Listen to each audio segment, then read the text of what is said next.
and I like what I was hearing, that we need to think of the end in sight. What type of society, what type of Ghanaian, what type of person do we want to see in 20, 30, 40 years? And it is with that that we begin to think about what we must do for our students. Because once we have the end in sight, then we know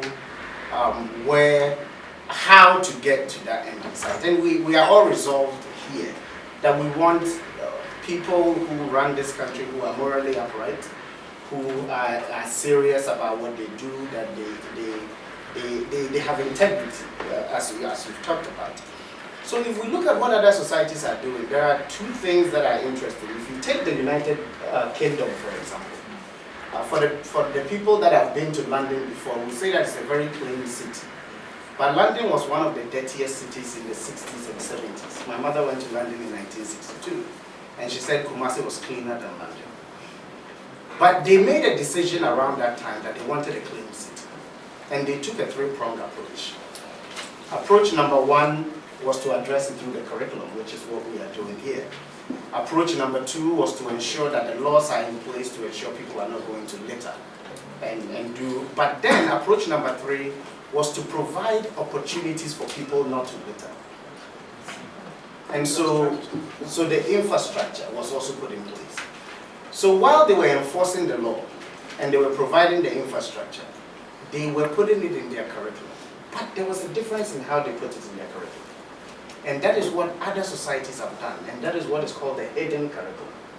So it's not necessarily taught as a subject, but it is because we know the type of young or people that we want in this country, we hide it in our curriculum.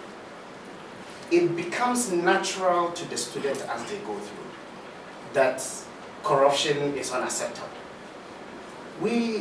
Someone is doing it in this country.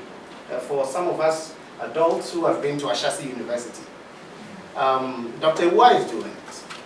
Right when the students start first year in university, every group of students do something they call the honor code for that group. And they decide among themselves that we are going to either trust ourselves or not trust ourselves.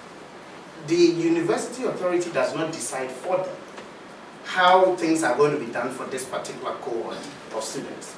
The students sit among themselves, they debate, and they say that, okay, as a people, we want to trust ourselves. And once they vote to adopt an honor code for themselves, exams are not invigilated at Ashasi University. The professor comes, drops the exams on the table and leaves. And the students decide how they're going to write their own exam. But it's because the students have decided for themselves that they want to trust themselves. So, but it is a hidden curriculum. He's teaching integrity, he's teaching anti-corruption. But it's not a lecture, but he has made it ingrained in the way they do their things. So if we can look at how we can have it multifaceted and integrated into our way of doing things, it gets to a point that it becomes part of us.